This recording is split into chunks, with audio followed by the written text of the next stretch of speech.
Para se të fillojmë këtë histori të jashtëzakonshme dhe prekse, ju lutem lini një koment më poshtë dhe na tregoni, a keni ndjerë ndonjëherë dhimbjen e ndarjes nga dikush që e doni? Çfarë do të bënit ju në vendin e kësaj nëne? Komentoni dhe ndani mendimin tuaj. Vitet e para të viteve 90 në Shqipëri ishin si një ferë i gjallë. Njerëzit jetonin në errësirë, jo vetëm për shkak të mungesës së dritës elektrike, por edhe për shkak të errësirës që kishte mbuluar shpirtrat e tyre. Liria Kola ishte vetëm 22 vjeçe, kur bota e saj u shemb përfundimisht atë natë ftohtë të janarit të vitit 1994. Ajo ishte një vajzë e bukur nga fshati i vogël Voskopoj, me sy kafe që reflektonin një botë më të mirë se sa ajo që e rrethonte. Flokët e saj të gjatë, të zinj si nata, binin mbi supet e saj të holla, dhe buzëqeshja e saj, edhe pse rrallë në ato kohë, kishte fuqinë të ndriçonte dhomën më të errët. Por atë natë nuk kishte buzëqeshje, kishte vetëm lot, dhimbje dhe një vendim që do ta ndjekte përgjithmonë. Spitali i Tiranës ishte i ftohtë si një varrezë. Muret e shkrepura të ngjyra me bojë të verdhë të zbet dhe era e dezinfektantit të lirë përzihej me atë të lagështirës dhe mykut. Lirie ishte shtrirë në një shtrat metalik që kërciste me çdo lëvizje, e mbuluar me një batanie të hollë që mezi e ngrohte. Ajo ishte lindur para disa orësh dhe në krahët e saj të dobut qëndronte një krijesë e vogël, e pambrojtur, vajza e saj. "Është e bukur," i tha mamia me një zë të lodhur, duke u përpjekur të buzëqesh. Por Lirie e dinte të vërtetën. Ajo e dinte se çfarë do të thoshte të ishte nënë beqare në Shqipërinë e viteve 90. E dinte se si e shoqëria do ta trajtonte atë dhe fëmijën e saj të pafajshëm. Babai i fëmijës, Arditi, kishte ikur disa muaj më parë. Ai kishte premtuar se do të martoheshin, se do të ndërtonin një jetë së bashku. Por kur Liria i kishte treguar se ishte shtatzën, ai kishte zhdukur. E kishte braktisur ashtu si dikush që hedh një cigare të ndezur në tokë dhe vazhdon të eci pa u kthyer mbrapa. Familja e Liris kishte marrë lajmin si një dënim hyjnor. Babai i saj, një burr i ashpër që kishte jetuar gjithë jetën nën rregullat e kodit të Legdukagjinit, kishte refuzuar ta shikonte në sy. "Ti na solle turp," kishte thënë ai me një zë të dridhur nga inati. "Nuk je më vajza ime." Nëna e saj, një grua e butë që kishte duruar vite dhune dhe poshtërim, kishte qarë në heshtje, por nuk kishte guxuar të fliste kundër burrit. Vëllezërit e Liris, të indoktrinuar me të njëjtat vlera patriarkale, kishin kthyer kurizin. Ajo ishte vetëm. Atë natë në spital, ndërsa mbante vajzën e vogël në krah, Liria ndjeu një dhimbje që shkonte përtej asaj fizike. Ajo dinte se nuk ishte asnjë mundësi. Nuk ishte para, nuk ishte punë, nuk ishte shtëpi. Si do të ushqente këtë fëmijë? Si do t'i jepte një jetë të dinjitetshme? "Zonja Kola?" i tha një infermiere duke hyrë në dhomë. Ishte një grua e moshuar me fytyrë të butë dhe duar të buta. "Ka dikush këtu që dëshiron të flasi me ju." Liria e pa një grua që hyri në dhomë. Ishte e veshur mirë, me një pallto të zezë elegante dhe një shamim ndafshi rreth qafës. Fytyra e saj ishte pikëlluar, por kishte një ngrohtësi në sytë e saj. "Më vjen keq që ju shqetësoj në këtë moment," tha gruaja me një zë të butë. "Emri im është Mira. Unë nuk mund të kem fëmijë. Bashkëshorët im dhe unë kemi provuar për vite, por..." Zëri i saj u thye. Liria e kuptoi menjëherë ku po shkonte biseda. "Ju doni fëmijën tim," tha ajo me një zë të shurdhër. Jo kështu," u përgjigj Mira shpejt. "Unë dua t'ju ndihmoj. E kuptoj se jeni në një situatë të vështirë. Infermierja më tha, unë mund t'ju jap para, mund t'ju ndihmoj të nisni një jetë të re. Dhe fëmia juaj do të ketë gjithçka që i nevojitet. Ushqim, veshje, arsim, dashuri." Liria ndjeu se bota po rrotullohej rreth saj. Ajo e shikoi vajzën e vogël që flinte paqësisht në krahët e saj. Flokët e saj të imët dhe të zinj, qepallat e saj të vogla, gishtat e saj të vegjël që mbërthenin ajrin. Si mund ta linte? Si mund ta jepte këtë krijesë që sapo kishte sjell në jetë? Por pastaj mendoi për realitetin. Mendoi për dhomën e ftohtë në shtëpinë e prindërve të saj, ku nuk do të ishte e mirëpritur. Mendoi për sytë gjykues të fshatarëve, për fjalët helmues që do t'i thuheshin. Mendoi për urinë, për të ftohtin, për mungesën e mundësive. Sa kohë më jepni të mendoj, pyeti ajo, lotët duke I rrjedhur në përfaqe. Merrni kohën që ju nevojitet, tha Mira. Por spitali do t'ju lëshoj nesër, dhe pastaj, ku do të shkoni? Ajo natë, Liria nuk flinte as pak. Ajo mbajti vajzën e saj në krah tër natën, duke e shikuar, duke I thithur çdo detaj të fytyrës së saj të vogël në kujtesë. Ajo ja këndoi Ninulla me një zë të thyeshëm, këngë që nëna e saj ja kishte kënduar kur ishte e vogël. Nën moj moj, të lumt nëna, që me lodër më lëkunte. Këndoi ajo me lot që I binin mbi faqet e saj dhe mbi fytyrën e vogël të fëmijës. Në agim, kur drita e parë e diellit hyri në përdritaren e ndyrë të spitalit, Liria kishte marrë vendimin më të dhimbshëm të jetës së saj. Ajo e puthi vajzën e saj në ball. Ja mbati erën e lëkurës së saj të butë dhe pastaj ja dorëzoi Mirës. Premtom diçka, tha ajo me një zë që mezi dëgjohej. Premtom se do ta doni. Premtom se do t'i thoni se nëna e saj e deshi më shumë se gjithçka në këtë botë. Mira kishte lot në sy. Ju premtoj, dhe do t'ja them se kush jeni. Do t'ja maj kujtesën tuaj gjellë.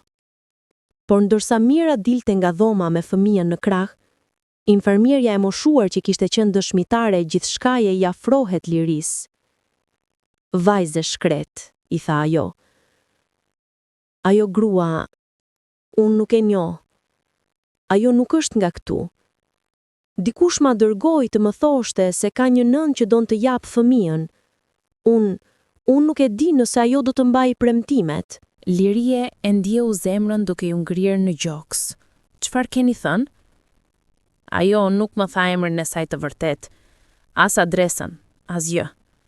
Unë jam shumë e vjetër për këto lojra, por për hir të parave, më fal vajzë shkret, më fal.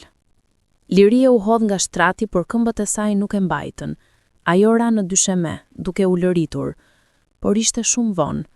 Mira, apo kush ishte ajo grua, ishte zhdukur me vajzën e saj. Nuk ishte lënë as një numër telefoni, as një adres, as një mënyrë për ta gjetur. Pas asaj nate, Liria u shndërua në një hije e saj. Ajo u largua nga voskopoja pa u kthyer mbrapa. Familja e saj as që pyeti për të. Për ta, ajo kishte vdekur që në momentin kur kishte kthyer shtatzën.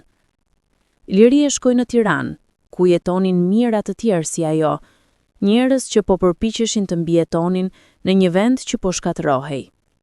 Ajo gjeti punë si pastruese në një hotel të vogël, ku punonte nga agimi në mbrëmje për një pak që mezi mbulonte qera në një dhome të vogël në një pallat të rëndomt. Çdo natë, ajo binte në shtrat e raskapitur, por nuk mund të flinte. Ajo e shihte fytyrën e vajzës së saj në çdo ëndër. E dëgjonte ulëritat e saj në çdo heshtje. E ndjente peshën e saj në krah, edhe pse krahët e saj ishin bosh. Ku është ajo? Mendonte ajo çdo natë. A është gjallë? A është e shëndetshme? Apo e trajtojnë mirë? Por më e keqja ishte ndjenja e fajit. Faj që e hante nga brenda si një sëmundje. Ajo e kishte braktisur vajzën e saj. Nuk kishte rëndësi se çfarë arsyesh kishte pasur. Nuk kishte rëndësi se sa e vashkir kishte qenë situata. Ajo ishte një nën që kishte lënë fëmijën e saj dhe kjo e përcaktoi identitetin e saj për vitet që erdhën. Vitet kaluan ngadalë dhe dhimbshëm. Shqipëria ndryshoi pak nga pak. Vendi u hap, njerëzit filluan të emigronin masivisht. Liria e shihte lajmet në televizor, shihte figurat të njerëzve që hipnin anije drejt Italisë, që kërcenin gardhat e kufirit grek, që linin gjithçka pas në kërkim të një jete më të mirë. Në vitin 1997, kur vendi u zhyt në kaos pas rrëzimit të piramidave financiare, Liria vendosi se ishte koha të linte Shqipërinë. Por ajo nuk shkoi si të tjerët. Ajo nuk kërkoi parajsën ekonomike. Ajo kishte vetëm një qëllim, të gjente vajzën e saj. Ajo filloi të pyeste njerëz, shkoi në spital, por dosjet ishin zhdukur ose djegur gjatë razirave. Askush nuk mbante mend asgjë për një grua të quajtur Mira. Askush nuk dinte asgjë. Ishte kaosi atëherë, i tha një infermiere e re që kishte filluar të punonte kohët e fundit. Shumë fëmijë u adoptuan pa dokumentacion të duhur. Disa u shitën, nëse doni ta dini të vërtetën. Ishte si një treg i zi për fëmijë, shumë prej tyre shkuan jashtë vendit. Kjo informacion i dha Liris një shpresë të vogël dhe një terror të madh në të njëjtën kohë. Nëse vajza ime ishte jashtë vendit, si do ta gjente ndonjëherë? Në vitin 1998, Liria mori një vendim të guximshëm. Ajo do të shkonte në Greqi së pari, dhe pastaj në Itali, dhe do të kërkonte. Nuk kishte një plan konkret, por kishte diçka më të fuqishme, një dashuri nënërore që nuk kishte vdekur kurrë. Udhëtimi në Greqi ishte një fer. Ajo kaloi kufirin ilegalisht, duke ecur për orë të tëra në përmale, duke fshehur nga policia, duke fjetur në nurat. Kur arriti në Athinë, ajo gjeti punë si kujdestare e një gruaje të moshuar. Pse erdhe këtu, vajzime? E pyeti gruaja një ditë. Një greke e mirë që e trajtonte Lirien me respekt. Po kërkoj dikë, u përgjigj Liria. Dikë shumë të rëndësishëm. Shpresoj që ta gjesh, tha gruaja e moshuar, duke e shtrënguar dorën. Por vitet në Greqi nuk sollën asnjë shenjë të vajzës së saj. Liria pyeti në organizata të adoptimit, në kisha, në komunitete shqiptarësh. Askush nuk dinte asgjë. Në vitin 2001, ajo shkoi në Itali. Roma, Milano, Torino, ajo vizitoi çdo qytet të madh. Ajo punonte punë të vështira, pastruese, garsonere, kujdestare, dhe çdo lek që fitonte shkonte për transportin dhe kërkimin. Jam duke kërkuar vajzën time, u thoshte ajo çdo kujt që po dëgjonte. Ajo u mor prej meje në Shqipëri në vitin 1994. Mendoj se mund të jetë këtu. Njerëzit e shikonin me mëshirë, por askush nuk mund ta ndihmonte. Italia ishte plot me fëmijë shqiptar të adoptuar apo të sjellin ilegalisht. Si mund ta gjente vajzën e saj mes mijëra të tjerëve? Viti 2008 solli një ndryshim. Liria tani jetonte në Milano dhe punonte në një restorant të vogël shqiptar. Një darkë, një grua e re hyri në restorant. Ajo ishte rreth 20 vjeçe, me flokë të zinj dhe sy kafenjtë. Liria ndjeu diçka në zemër kur e pa. Mirë se erdhe, i tha ajo në italisht, duke u përpjekur të mos e shikonte shumë haptazi. Vajza buzëqeshi. Faleminderit, kam dëgjuar se keni ushqim të mirë këtu.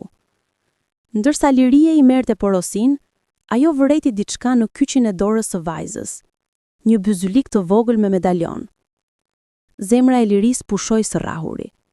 Ajo e njihte atë byzylik. Ja kishte vendosur vajzës së saj në dorë përpara se ta jepte.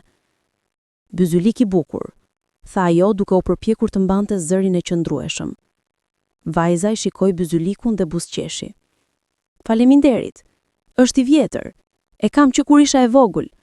Nëna ima, nëna që më adoptoi, më tha se e kisha kur më gjetën. Lirie pothuajse ra. Ku gjetët? Në Shqipëri, në fillimet e viteve 90, tha vajza. Unë nuk mbaj mend asgjë natyrisht, isha vetëm pak ditëshe. Por prindrit e mi më treguan se një grua më solli në Itali dhe më la në një kishë në Bari. Liria ndjeu një val emocioni që po e mbytej. Ajo desh të ulëritur, të përqafohet me vajzën. Ti thoshte, jam nëna jote që të ka kërkuar për vite. Por ajo e mbajti veten. Çfarë do të thoshte? Kjo vajzë kishte një jetë, kishte një familje, kishte një identitet. Si mund ta shkatërronte gjithë atë me një zbulim të tillë? Si është emri juaj? Pyeti ajo me një zë të dridhur. Elisa, the vajza. Elisa Moretti. Elisa.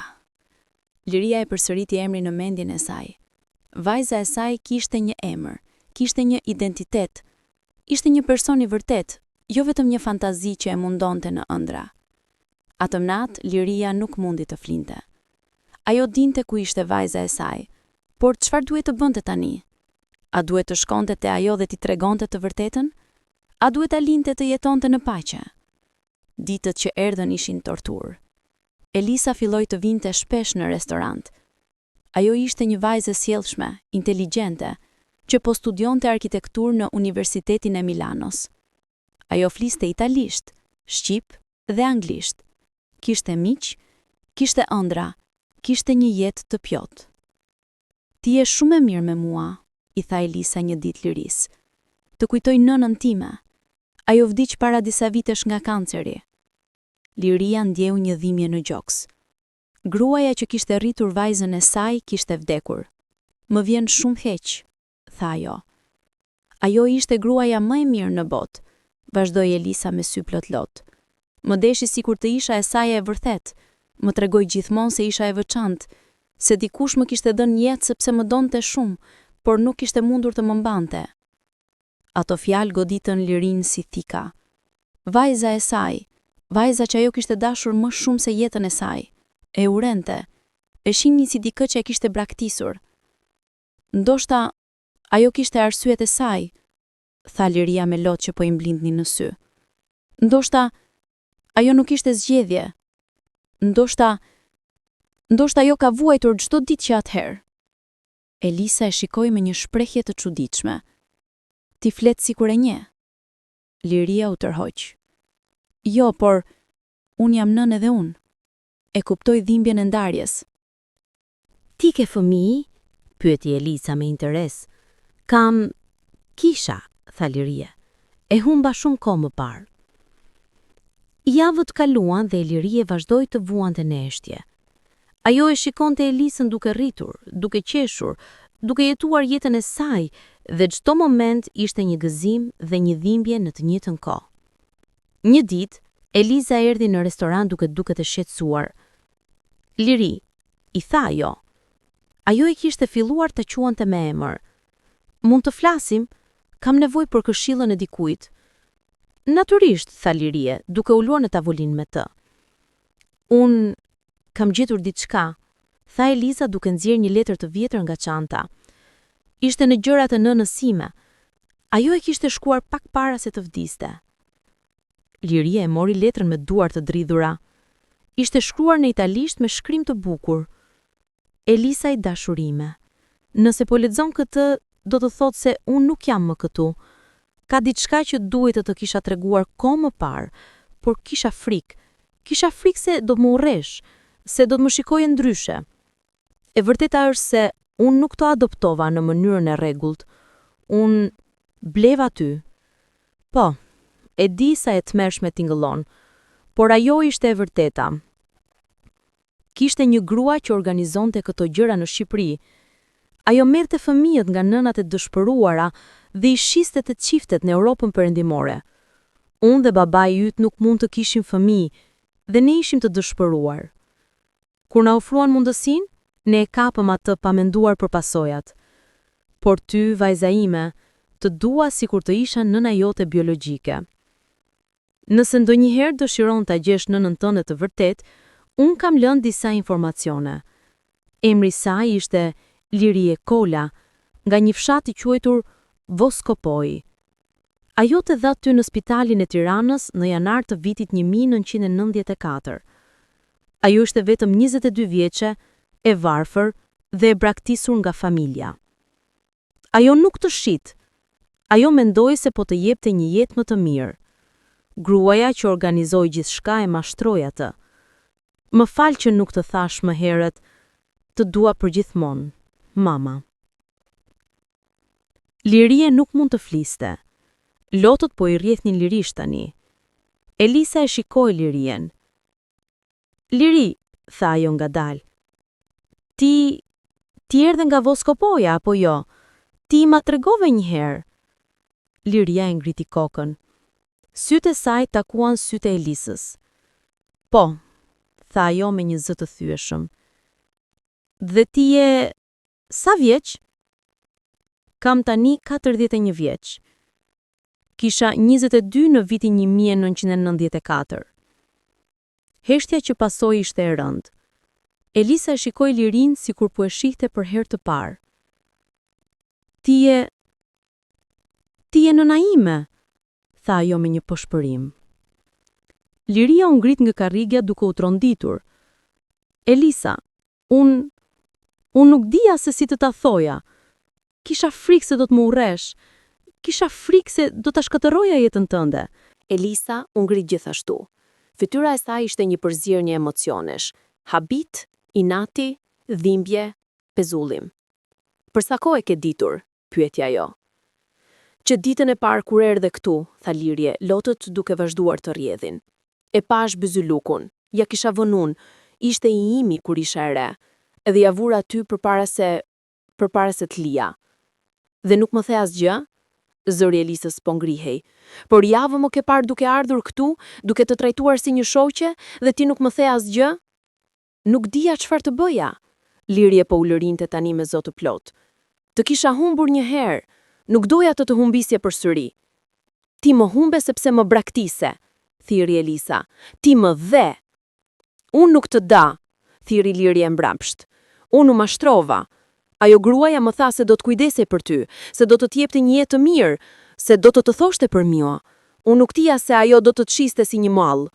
Unë nuk dija se do të humbisja për gjithmonë. Elisa po dridhej.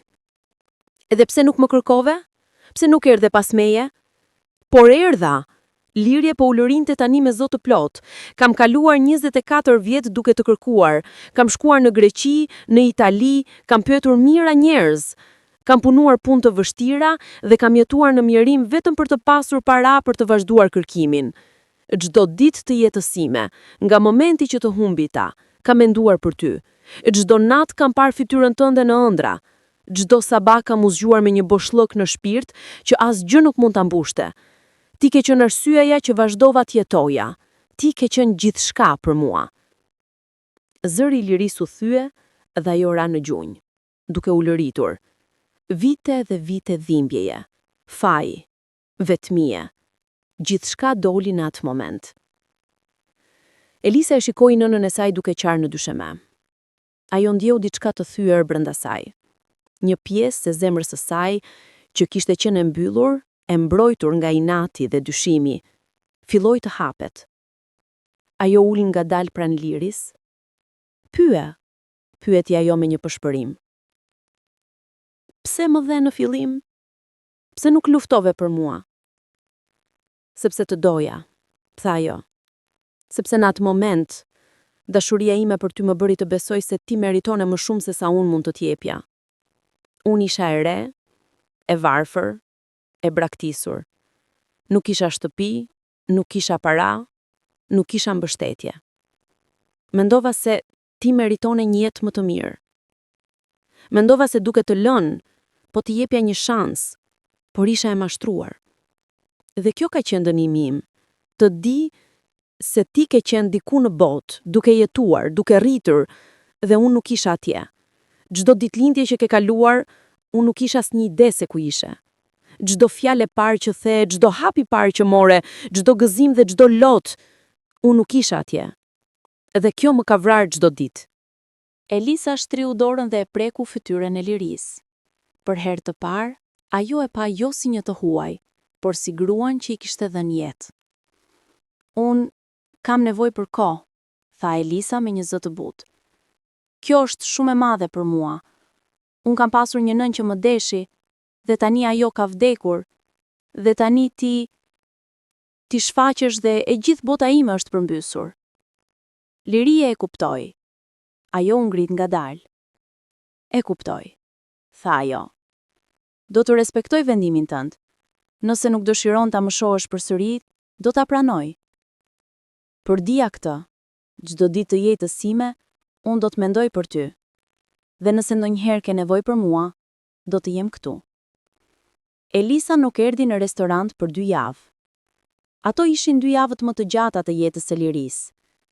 Ajo punoi me automatizëm, buzëqeshte ndaj klientëve, gatonte dhe shurbente, por brenda ishte e vdekur. Ajo kishte gjetur vajzën e saj, por tani po e humbiste përsëri.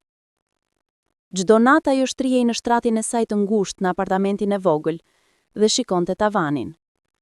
Ajo mendonte për gjithë ato vite që kishte kaluar duke kërkuar. Gjithë ato vuajtje, Gjitha të shpresë. Dhe tani që e kishte gjetur, ndoshta ishte shumë vonë. Një mbrëmje, ndërsa Liria po mbyllte restorantin, porta u hap. Ishte Elisa. Kam menduar shumë, tha ajo pa hyrë ende plotësisht. Për ty, për nënën që më rriti, për gjithçka. Liria nuk foli. Ajo e dinte se duhet ta linte Elisën të fliste. Kam lexuar letrën e nënës sime 100 herë, vazhdoi Elisa. Dhe çdo herë kuptoj diçka të re. Ajo më tha se ti më doje. Ajo më tha se ti ishe e re dhe e dëshpëruar. Dhe unë fillova të kuptoj. Ajo hyri në restorant dhe ul në një tavolinë. Liria ul përballë saj. Unë kam pasur një jetë të mirë, tha Elisa. Prindrit e mi, prindrit që më rritën, më dhanë gjithçka. Arsim, dashuri, mundësi. Unë studioj arkitekturë në një universitet të mirë. Kam miq, kam ëndra. Dhe i gjithë kjo është për shkak se ti më dhe atyre. Në një mënyrë të çuditshme, dashuria jote për mua më dha gjithë këtë. Lotët filluan të rrjedhin në fytyrën e Lirisë. Unë jam kaq e lumtur që ke pasur një jetë të mirë, tha ajo. Kjo është gjithçka që kam dashur ndonjëherë. Por kam humbur diçka gjithashtu. Kam humbur ty. Kam humbur të ditura se kush jam në të vërtetë. Nga vi. Dhe tani që të kam gjetur, nuk dua të të humbas përsëri. Liria e shikoi me shpresë. Çfarë po thua? Po them se dua të njoh. Dua të dëgjoj historinë tënde. Dua të kuptoj se çfarë ke kaluar dhe ndoshta mund të fillojmë nga fillimi. Ajo shtriu dorën mbi tavolinë. Liria e pa dorën. Të njëjtën dorë të vogël që kishte mbajtur për herë të fundit 24 vjet më parë. Tali një dorë gruaje, të fortë dhe të bukur. Ajo e mori dorën e Elisës dhe e shtrëngoi. Ishte prekja më e bukur që kishte ndjerë ndonjëherë. Faleminderit, tha Liria. Faleminderit që më jep këtë shans. Ditët që pasuan ishin plot biseda. Liria ja tregoi Elisës gjithçka, për voskopojën, për arditin që e kishte braktisur, për familjen që e kishte refuzuar, për natën në spital kur kishte marrë vendimin më të dhimbshëm të jetës së saj. Unë e mbaj mend fytyrën tënde, i tha Liria një ditë, ndërsa po pinin kafe së bashku në apartamentin e vogël të Lirisë. E mbaj mend se si më shikoje me ato sy të vegjël, e mbaj mend erën e lëkurës sate, e mbaj mend se si e mbajte gishtin tim me duart e tua të vogla. Elisa dëgjonte me vëmendje. Më trego për voskopojën, tha ajo. Dua të di se nga vi. Liria i tregoi për fshatin e saj të vogël, për malet që e rrethonin, për kishat e vjetra që qëndronin si dëshmi të një kohe më të mirë. Ajo i tregoi për gjuhën arumune që fliste gjyshja e saj, për zakonet e traditat që kishin kaluar nga brezi në brez. Familja ime ishte shumë tradicionale, shpjegoi Liria. Për ta, nderi ishte më i rëndësishëm se çdo gjë, dhe kur unë u shtatzanua pa u martuar, ata menduan se kisha përdhosur nderin e familjes. Nuk e kuptonin se unë isha viktim, se arditi më kishte përdorur dhe më kishte braktisur. Ku është ai tani?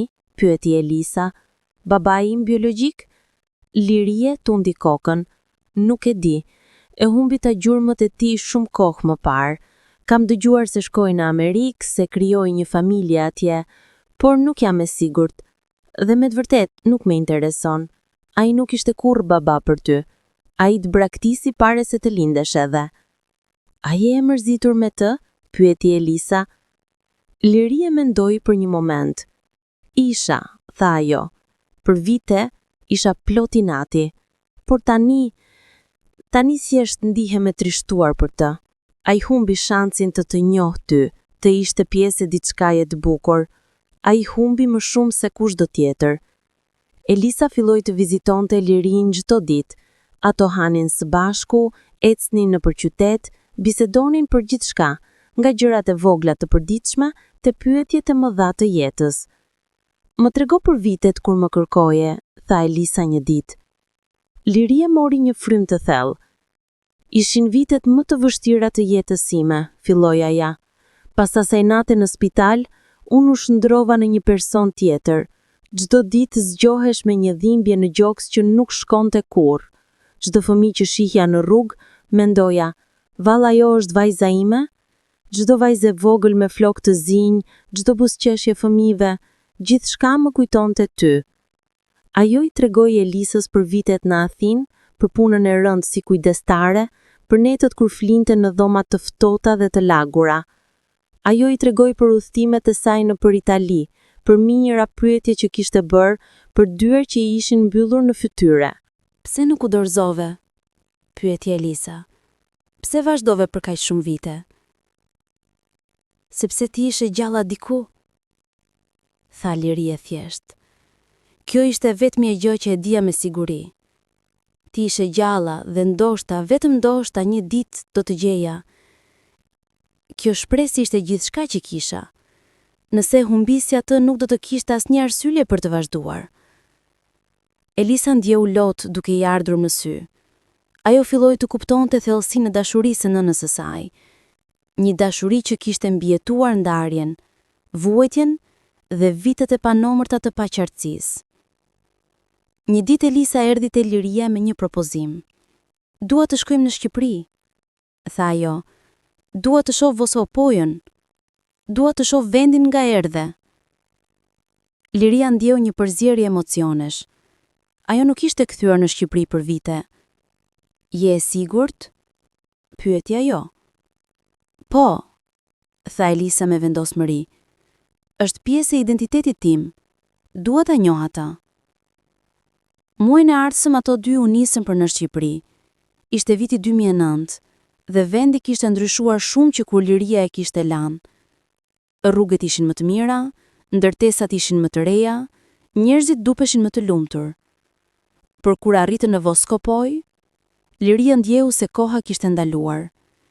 Fshati ishte ende i vogël, ende i rrethuar nga male, ende plot me historinë që kishte dëgjuar kur ishte e vogël. Këtu është shtëpia ku u rrita, tha Liria duke treguar një shtëpi të vjetër guri. Nuk e di nëse familja ime jeton ende këtu. Dëshiron të shkojmë të shohim? Pyeti Elisa. Liria hezitoi. Nuk e di nëse dua t'i shoh, pranoi ajo. Ata më refuzuan kur kisha më shumë nevojë për ta. Por ndoshta ka ndryshuar. Njerëzit ndryshojnë.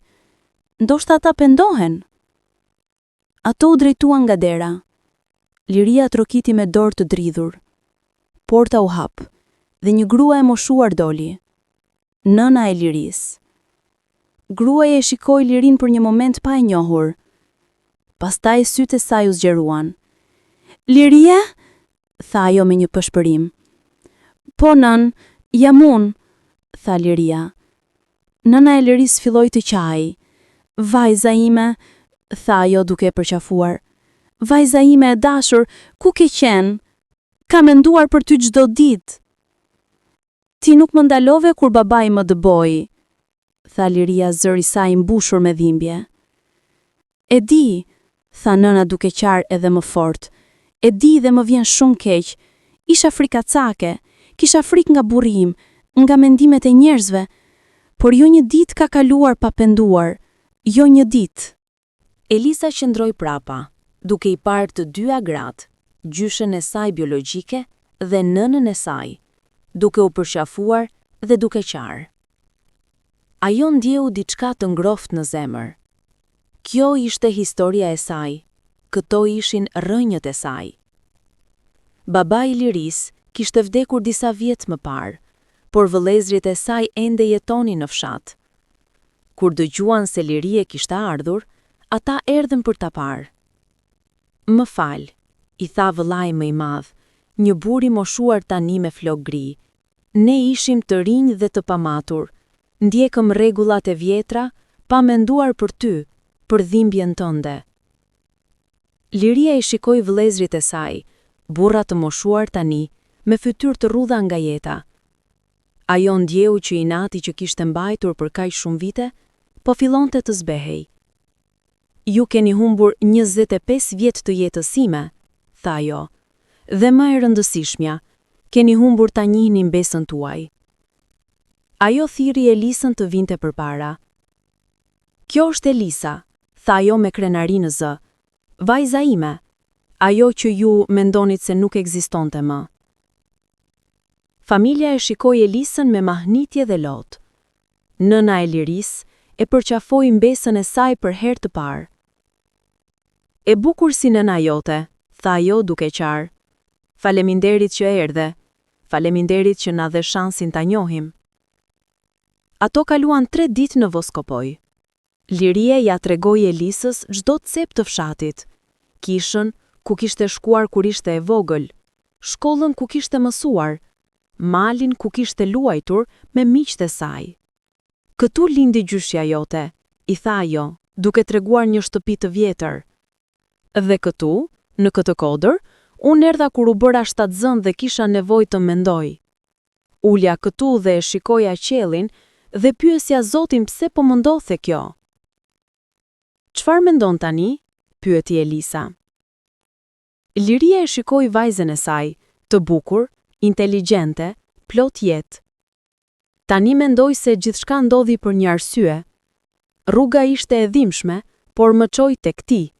Dhe nëse do të duhej ta bëja përsëri, do të duroja të njëjtën dhimbje për të arritur në këtë moment. Ato vizituan varrin e gjyshes së Elisës, nënës së Liris që kishte vdekur disa vjet më parë. Liria e la lule dhe qau. Nuk pata mundësinë të falëndam me të. Nuk pata mundësinë t'i them se kuptoj pse nuk luftoi për mua. Jeta e saj nuk ishte e lehtë. Ajo jetoi nën dominimin e një burri të ashpër, por dua të mendoj se në zemrën e saj, ajo më deshi. Elisa e mori dorën e Liris. Besoj se të deshi, ashtu siç ti më deshe mua, edhe kur ishim të ndara. Kur u kthye në Itali, diçka kishte ndryshuar. Liria dhe Elisa nuk ishin më dy të huaj që po mësonin të njiheshin. Ato ishin nën dhe bij, dhe lidhja e tyre po bëhej më e fortë çdo ditë. Dua që të takosh dikë, i tha Elisa një ditë. Emri ti është Marko. Ne jemi së bashku prej një viti. Liria ndjeu një ndjenjë ngrohjeje. Vajza e saj kishte një jetë, kishte dashuri, kishte të ardhme. Do të më pëlqente shumë ta njoh, tha ajo. Marko ishte një djalë i sjellshëm italian që studionte inxhinieri. Kur Elisa ja prezantoi Lirin, ajo tha: "Ky është Marko, i dashuri im, dhe kjo është Lirie, nëna ime." Ishte hera e parë që Elisa e kishte quajtur Lirin nën publikisht. Liria ndjeu zemrën duke i plasur nga gëzimi. "Është kënaqësi të takoj," tha Marko, duke i shtrënguar dorën. "Elisa më ka treguar shumë për ju, jeni një grua e jashtëzakonshme." Me kalimin e kohës, Liria u bë pjesë e jetës së Elisës. Ajo ishte atje kur Elisa diplomohej në arkitekturë. Ishte atje kur Elisa mori punën e saj të parë në një studio prestigjioze në Milano. Ishte atje kur Marko propozoi martesë dhe Elisa tha po. "Dua që të jesh në dasëm," i tha Elisa, "dhe dua që të ulesh në karrigen e nënës, sepse ti je nëna ime." Liria qau. "Po çfarë për nënën që të rriti? Ajo meriton atë vend." "Ajo ka vdekur," tha Elisa me butësi. "Por nëse do të ishte gjallë, besoj se do të donte që ti të ishe atje. Ajo e kuptoi dashurinë tënde për mua. Ajo e respektoi atë. Dhe tani, unë dua që të ndajmë këtë moment të veçantë." Dita e dasmës ishte një nga ditët më të lumtura të jetës së Liries. Ajo e pa vajzën e saj, të bukur në fustan të bardhë, duke ecur drejt altarit. Ajo e pa duke u martuar me një burrë që e donte me të vërtetë. Dhe ajo i dinte se, në një mënyrë të çuditshme, ajo kishte kontribuar në këtë lumturi. Gjatë festës, Elisa mbajti një fjalim. "Ka 2 gra që më kanë bërë atë që jam sot," tha ajo. "Njëra është nëna që më rriti, që më deshi çdo ditë, dhe që më mësoi se çfarë do të këto të jesh e fortë dhe e dashur. Ajo nuk është më këtu, por e ndjej pranë meje. Dhe e dyta është gruaja që më dha jetë, që më deshi aq shumë sa më la që të kisha një shans më të mirë, dhe që kaloi 24 vjet duke më kërkuar. Lirie, nëna ime, faleminderit që kur nuk u dorëzove, faleminderit që më gjete, dhe faleminderit që më dhe mundësinë të njoh. Lirie qau duke dëgjuar ato fjalë. Gjithë vuajtja, gjithë vitet e vetmis, gjithë dhimbja, e gjithë ajo kishte sjellë në këtë moment, dhe ajo e dinte se kishte vletur. Pas dasmës, jeta e Liris ndryshoi në mënyra që ajo kurrë nuk kishte imagjinuar. Elisa dhe Marko e ftuan të jetonte më afër tyre. Ata e ndihmuan të gjente një apartament më të mirë, një punë më të mirë. Por më e rëndësishmja, ato i dhan atë që ajo kishte humbur për kaq shumë kohë, një familje. Dua që të dish diçka, i tha Elisa një ditë. Ato po pinë çaj në apartamentin e ri të Elisës. Unë nuk jam e mërzitur me ty. Nuk jam e mërzitur për asgjë që ndodhi, sepse nëse gjërat do të kishin qenë ndryshe, nuk do të isha personi që jam sot, dhe unë jam krenar për atë që jam. Liria e shikoi me dashuri. Ti je më e mira që ka dal nga jeta ime, tha ajo, edhe kur nuk isha pranë teje. Ti mbetesh gjëja më e mirë që kam bërë ndonjëherë. Pak muaj më vonë, Elisa erdhi me lajme. Jam shtatzën, tha ajo, duke buzëqeshur përmes lotëve të lumturisë. Lirie përqafur jashpër. Do t'jesh nënë e mrekullueshme, tha ajo, sepse ke pasur 2 gra të forta që të kanë mësuar se çfarë do të thotë dashuria e vërtetë. Kur erdhi poha, Liria ishte në spital kur Elisa lindi. Ishte një vajzë e vogël, me flokë të zinj dhe sy të mëdhenj. Si do ta quash? Pyeti Liria duke mbajtur mbesën e saj në krah për herë të parë. Sofia, tha Elisa. Por emri i saj i mesëm do të jetë Liria. Sofia Lirie Moreti. Në nder të teje, nën. Lirie qau ndërsa mbante fëmijën e vogël. Ishte sikur cikli kishte mbyllur. Ajo kishte humbur një vajzë, por tani kishte gjetur të dy, vajzën e saj dhe mbesën e saj. Ajo është e bukur, përshpëriti Liria, duke i shikuar fytyrën e vogël. Dhe ndryshe nga ne, tha Elisa, ajo do të rritet duke ditur se është e dashur, se është e dëshiruar, dhe se ka një gjyshe që ka luftuar gjithë jetën për të arritur në këtë moment.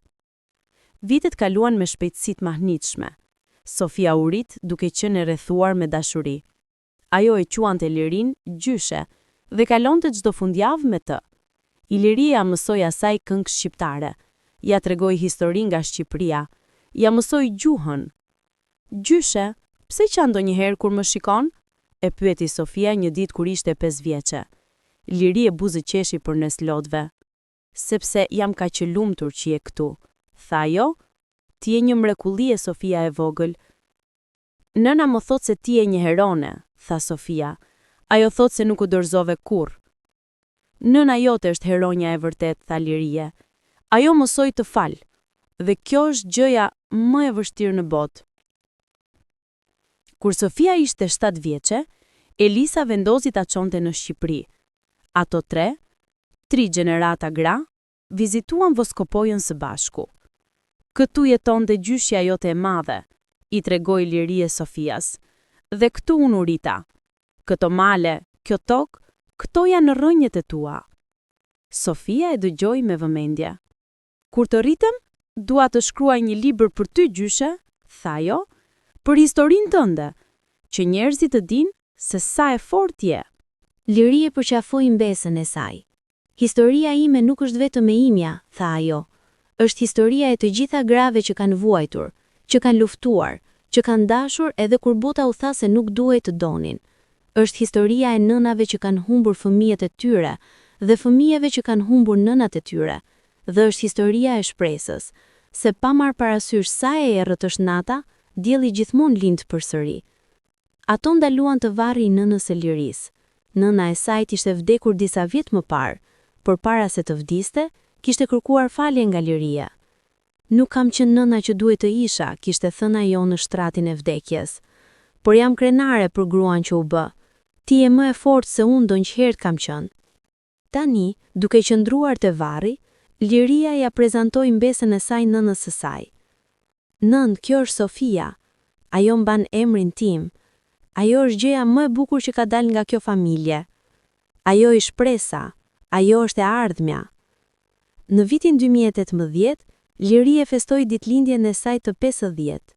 Elisa organizoi një festë të madhe, duke ftuar miq nga Italia dhe Shqipëria. Kjo grua, tha Elisa në fjalimin e saj, është gruaja më e fortë që njoh. Ajo humbi gjithçka dhe gjeti një mënyrë të vazhdojë. Ajo u nda nga fëmia e saj dhe kaloi 24 vjet duke kërkuar. Ajo punoi punë të vështira, jetoi në vende të këqija, duroi gjykimin dhe paragjykimin. Por ajo kurrë nuk u dorëzua. Dhe për këtë, unë jam përgjithmonë mirënjohëse. Liria shikoi rreth dhomës, në vajzën e saj, në dhëndrin e saj, në mbesën e saj, në miqtë e rinj që kishte bërë. Ajo mendoi për të kaluarën, për gjithë vitet e zeza dhe të vështira. Por ajo mendoi edhe për të tashmen, për dashurinë që e rrethonte. Nëse do të ktheja pas kohën, tha ajo, nuk do të ndryshoja asgjë, sepse çdo hapje asaj rruge më çoi këtu, në këtë moment, me ju. E kjo është gjithçka që kam dëshiruar ndonjëherë. Pak kohë më vonë, Elisa dhe Marko vendosën të shkonin të jetonin në Francë për një punë të re që Marko kishte marrë në Paris. Liria ishte trishtuar, por e lumtur për ta. Do të na vizitosh shpesh, tha Elisa, dhe ne do të vim gjithmonë në Milano për festat. E di, tha Liria, jeta ka momentet e saj, dhe tani është momenti juaj të ndërtoni jetën tuaj. Në Paris, Elisa dhe Marko prosperuan. Ata kishin një fëmijë të dytë, një djalë që e quajtën Luka. Dhe Liria i vizitonte rregullisht, kalonte muaj të tërë me ta, duke qenë gjyshe për fëmijët.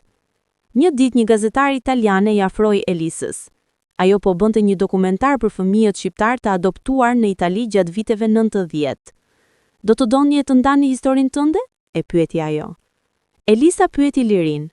Çfarë mendon? Liria mendoi për një moment. Mendoj se ka mira grasi unë, tha ajo, dhe mira fëmijë si ti. Ndoshta duke ndarë historinë tonë, ne mund t'i ndihmojmë të tjerët. Ato ranë dakord. Dokumentari u quajt Nënat e humbura dhe u shfaq në televizionin italian në vitin 2019. Historia e Liris dhe Elisës ishte në qendër të tij. Pas shfaqjes së dokumentarit, Liria filloi të merrte mesazhe nga gra të tjera. Nëna që kishin humbur fëmijët e tyre, fëmijë që po kërkunin prindrit e tyre biologjik. Ju na dhat shpresë, i shkruante një grua. Unë kam kërkuar birin tim për 30 vjet. Historia juaj më bën të besoj se ndoshta edhe unë mund ta gjej. Liria filloi të punonte me organizata që ndihmonin do rivendosnin lidhjet mes familjeve të ndara. Ajo u bë një zë për nënat që kishin humbur fëmijët e tyre, duke folur në konferenca, duke shkruar në gazeta, duke ndihmuar ku të mundej. Kjo është misioni im tani, i tha ajo Elisës. Të ndihmoj të tjerët të gjejnë atë që unë gjeta, familjen e tyre. Sofia, që tani ishte adoleshente, mbeti e frymëzuar nga historia e gjyshes së saj.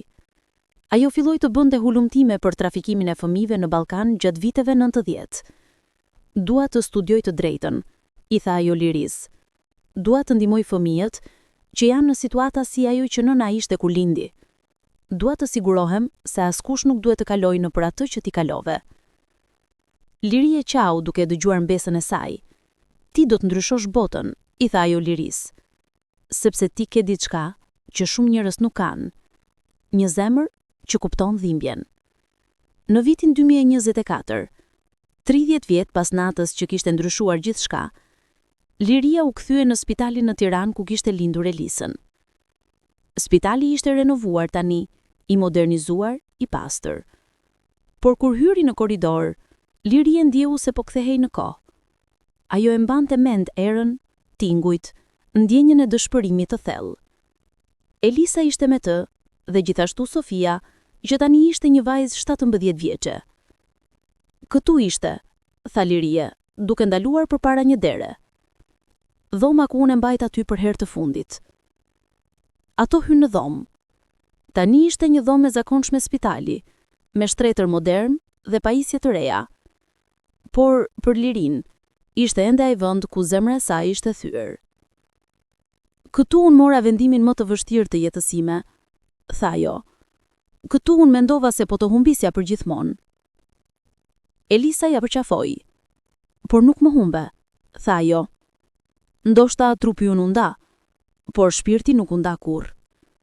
Ti më mbajte në zemrën tënde çdo ditë, dhe në një mënyrë të çuditshme, unë mendoj se ndjeva atë. Gjatë gjithë jetës sime, kam pasur një ndjenjë se diçka mungonte, se dikush po më kërkonte. Tani e di se ajo ishe ti. Ato kaluan kohë në spital, duke folur me nënat e reja, duke ndarë historinë e tyre, duke u dhënë shpresat tyre që ishin në situata të vështira. Mos harroni, u tha Liria, një gruaje të re që po luftonte me vendimin nëse ta mbante fëmijën apo jo. Dashuria nuk është gjithmonë të mbash dika afër. Ndonjëherë dashuria është dish kur të lësh skuar. Por nëse e lësh skuar, lufto me gjithë zemër për ta gjetur përsëri, sepse fëmijët tanë meritojnë të dinë se janë të dashur. Viti 2025 erdhi me lajme të mrekullueshme. Sofia hyri në fakultetin e drejtësisë me bursa të plota. Ajo donte të specializohej në të drejtat e fëmijës dhe të punonte me organizata ndërkombëtare. Gjyshe, ti më frymëzove, i tha ajo Liris. Historia jote më tregoi se çfarë mund të ndodhë kur sistemet dështojnë. Unë dua të ndihmoj të ndërtoj sisteme më të mira. Liria ishte plot krenari. Ajo shikoi mbesën e saj, të re, të zgjuar, plot pasion, dhe e dinte se puna e saj nuk kishte qenë e kot. Historia e saj kishte frymëzuar një gjeneratë të re. Elisa dhe Marko vendosën të hapi një fondacion në nder të Liris. Fondacioni do të ndihmonte nënat beqare në Shqipëri dhe Itali, duke u dhënë atyre mbështetjen që Liria nuk kishte pasur. Do ta quajmë fondacionin Ilirie, sepse ti je shembull i shpresës, i forcës dhe i dashurisë së pakushtëzuar. Në ceremoninë e hapjes së fondacionit, Liria mbajti një fjalim para qindra njerëzve. Unë kam jetuar një jetë ndarë në 2 pjesë, filloi ajo. Pjesa e parë u përcaktua nga humbja, nga dhimbja, nga kërkimi i pafund. Pjesa e dytë, 30 vjet më vonë, u përcaktua nga gjetja, nga falja, nga dashuria që u rikthye. Nëse ka një gjë që ka mësuar është kjo. Dashuria nuk vdes kurrë. Mund të jetë e errësuar, e fshehtë, e dhimbshme, por ajo nuk vdes kurrë. Dhe nëse jeni duke kërkuar dikë që keni humbur, mos u dorëzoni, sepse çdo kërkim, çdo lot, çdo hap që hidhni, ju afron më shumë me të.